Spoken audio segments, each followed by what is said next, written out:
بسم اللہ الرحمن الرحیم۔ نبی کریم صلی اللہ علیہ وآلہ وسلم بنی اسرائیل کے 3 اشخاص کے بارے میں بتا رہے ہیں جن میں ہر ایک کو کوئی نہ کوئی جسمانی بیماری لاحق تھی اور وہ مالی طور پر بھی بہت کمزور تھے۔ ان میں سے ایک کوڑی تھا جو ایک بیماری میں مبتلا تھا اور اس کی جلد کا رنگ بدل چکا تھا۔ دوسرا گنجا تھا جس کے سر کے سارے یا کچھ بال اڑ چکے تھے، اور تیسرا اندھا تھا۔ اللہ تعالیٰ نے انہیں پرکھنا چاہا اور ان کے ایمان اور شکر کا امتحان لینے کا ارادہ فرمایا، چنانچہ انسانی صورت میں ان کی طرف ایک فرشتہ بھیج دیا۔ فرشتہ کوڑھی کے پاس آیا۔ وہ سب سے پہلے کوڑھی کے پاس اس لیے آیا کیونکہ اس کی بیماری زیادہ کبھی گندی اور بڑی تھی۔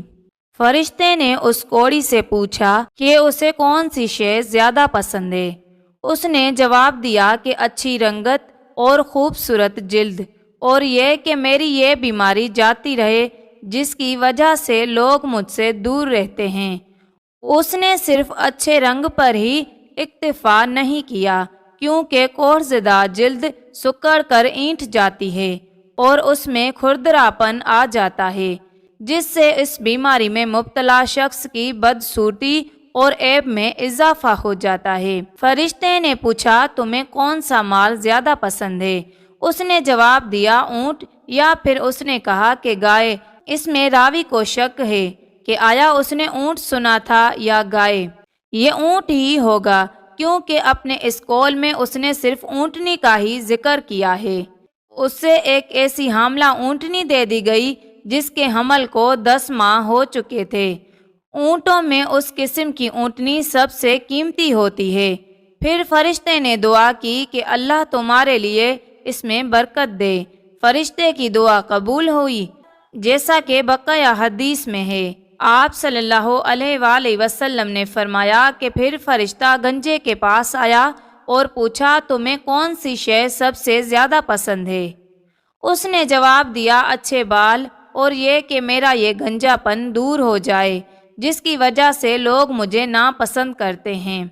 آپ صلی اللہ علیہ وآلہ وسلم کہتے ہیں کہ فرشتے نے اس پر ہاتھ پھیرا، یا تو صرف اس جگہ پر ہاتھ پھیرا جو بیماری زدہ تھا اور اسی کا زیادہ احتمال ہے، یا پھر اس کے سارے بدن پر ہاتھ پھیرا تاکہ برکت اس کے سارے بدن کو عام ہو جائے۔ چنانچہ اس کا گنجا پن ختم ہو گیا اور اسے خوبصورت بال دے دیے گئے۔ پھر فرشتے نے اس سے پوچھا کہ کون سا مال تمہیں زیادہ محبوب ہے؟ اس نے جواب دیا کہ گائے۔ اس پر اسے ایک حاملہ گائے دے دی گئی اور فرشتے نے اسے دعا دی اللہ تعالیٰ تمہارے لیے اس میں برکت دے۔ فرشتے کی دعا قبول ہوئی، جیسا کہ بقیہ حدیث میں ہے۔ آپ صلی اللہ علیہ وآلہ وسلم نے فرمایا پھر وہ فرشتہ اندھے کے پاس آیا اور اس سے پوچھا تمہیں کون سی شے زیادہ پسند ہے؟ اس نے جواب دیا کہ اللہ تعالیٰ مجھے میری بینائی واپس لوٹا دے اور میں لوگوں کو دیکھنا شروع کر دوں۔ آپ صلی اللہ علیہ وآلہ وسلم فرماتے ہیں کہ فرشتے نے اپنا ہاتھ اس کی آنکھوں پر پھیرا۔ اس بات کا بھی احتمال ہے کہ اس کے سارے بدن پر ہاتھ پھیرا ہو، تاہم پہلی بات کا زیادہ امکان ہے جیسا کہ گزر چکا ہے۔ اس پر اللہ تعالیٰ نے اسے اس کی بینائی لوٹا دی۔ پھر فرشتے نے دریافت کیا کہ تمہیں کون سا مال زیادہ پسند ہے؟ اس نے جواب دیا بھیڑ بکریاں۔ اسے بچے والی ایک بکری دے دی گئی، اور یہ بھی کہا جاتا ہے کہ ایک حاملہ بکری دے دی گئی۔ اونٹ اور گائے والے دونوں اشخاص نے ان کی افزائش نسل کی، اسی طرح بکری والے نے بھی اس کی نسل آگے بڑھائی۔ چنانچہ کوڑھی کے اونٹوں سے پوری ایک وادی بھر گئی، گنجے کی گایوں سے ایک وادی بھر گئی، نیز اندھے کی بھیڑ بکریوں سے بھی پوری ایک وادی بھر گئی۔ آپ صلی اللہ علیہ وآلہ وسلم نے فرمایا پھر فرشتہ کوڑھی کے پاس اس کی سابقہ شکل اور ہیئت میں آیا، بائیں طور کہ اس نے گھٹیا قسم کے کپڑے پہن رکھے تھے وغیرہ۔ صحت مند اور امیر ہو جانے کے بعد وہ فرشتہ اس کے پاس اسی شکل میں آیا جس شکل میں وہ پہلی دفعہ آیا تھا، اور کہنے لگا کہ میں مسکین اور ضرورت مند آدمی ہوں۔ اپنے اس سفر کے دوران حصول رزق کی تلاش میں میرے تمام اسباب و وسائل منقطع ہو چکے ہیں۔ میں آج اپنی منزل مقصود تک صرف اللہ کے سہارے اور اس کے بعد تمہارے تعاون سے پہنچ سکتا ہوں، کیونکہ تم بھلے آدمی دکھائی دیتے ہو اور امیر ہو۔ فرشتے کی طرف سے یہ محض ایک توریہ تھا جس کا مقصد بات سمجھانا ہوتا ہے، ان باتوں کا حقیقی مفہوم مراد نہیں تھا۔ فرشتے نے کہا کہ میں اس ذات کی قسم دے کر تم سے رحم کی درخواست کرتا ہوں جس نے فقر و بیماری میں مبتلا رکھنے کے بعد تجھے خوشنما رنگ، خوبصورت جلد اور مال عطا کیا کہ مجھے ایک اونٹ دے دو جس سے میں اپنے سفر کی ضروریات پوری کر سکوں۔ کوڑھی نے جواب دیا، میرے اوپر بہت سے حقوق ہیں، زائد از ضرورت کچھ ہے ہی نہیں کہ وہ میں تمہیں دے دوں، اس لیے میرے علاوہ کسی اور کو ڈھونڈو۔ اس پر فرشتے نے کہا کہ غالباً میں تمہیں پہچانتا ہوں، کیا تم کوڑھی نہیں تھے جس سے لوگ گھن کھاتے تھے اور بعد ازاں اللہ تعالیٰ نے تجھے صحت عطا فرمائی، اور کیا تم فقیر نہیں تھے اور پھر اللہ عز و جل نے تمہیں مال سے نوازا؟ اس نے جواب دیا کہ مجھے تو یہ مال اپنے آبا و اجداد سے وراثت میں ملا ہے۔ خلاصہ یہ کہ اس نے اپنی اس خستہ حالی کا بالکل انکار کر دیا اور دعویٰ کیا کہ وہ تو اچھے حالات ہی میں پلا بڑھا ہے اور یہ اس کے لیے نئے نہیں ہیں۔ یہ نعمت کا انکار اور اس ذات منعم کی ناشکری تھی جس پر اسے بخل نے آمادہ کیا۔ اس پر فرشتے نے کہا، اگر تم اپنے دعوے میں جھوٹے ہو تو اللہ تعالیٰ تمہیں تمہاری اسی حالت پر لوٹا دے جس پر تم پہلے تھے۔